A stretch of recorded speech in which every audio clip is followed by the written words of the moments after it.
Danny Acosta for Fight Magazine here with UFC welterweight #1 contender Josh Koscheck. How's that sound to you, UFC #1 contender?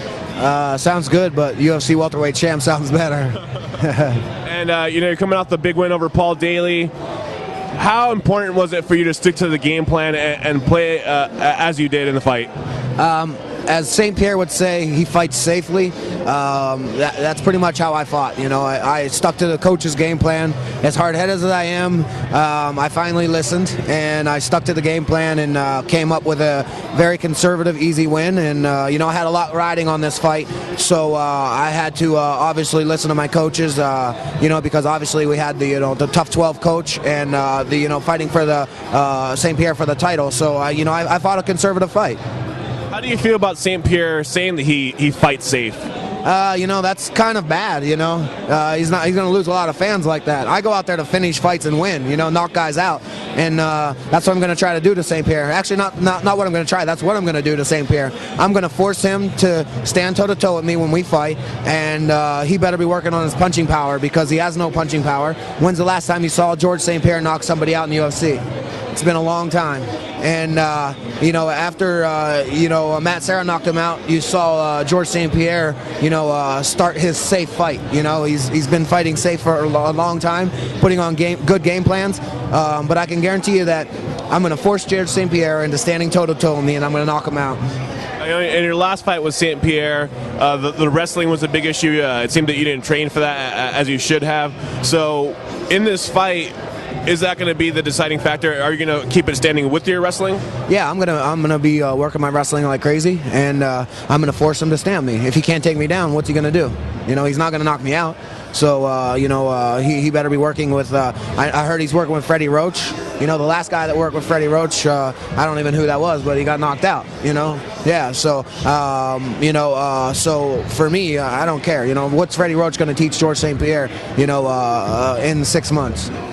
So it's like trying to teach a grown man how to wrestle in 6 months. Not going to happen. You spend 5 years. One of my coaches, Coach Flynn, says, I get these kids for 5 years. I can't even teach these idiots how to wrestle, in 5 years. So for me, I'm going to force George to stand with me toe-to-toe, and he's going to get knocked out.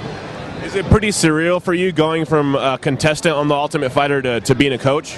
Yeah, it's cool. It just shows that hard work does pay off, and man, I've come a long way as a person, as a fighter. Man, it's crazy. When I was on Ultimate Fighter 1, it was just this, very raw, athletic kid, and here I am now, 6 years later, coming back to Tough 12, and I'm super excited about this opportunity to coach and influence these young guys because they saw me on Ultimate Fighter 1, and here I am now, the coach, so it gives them inspiration, and hopefully I can teach them a lot about marketing and a lot about winning and just coming out and making this thing a business and promoting themselves in a good manner, whether it's good or bad. Actually, I just want to be a positive influence with these young guys.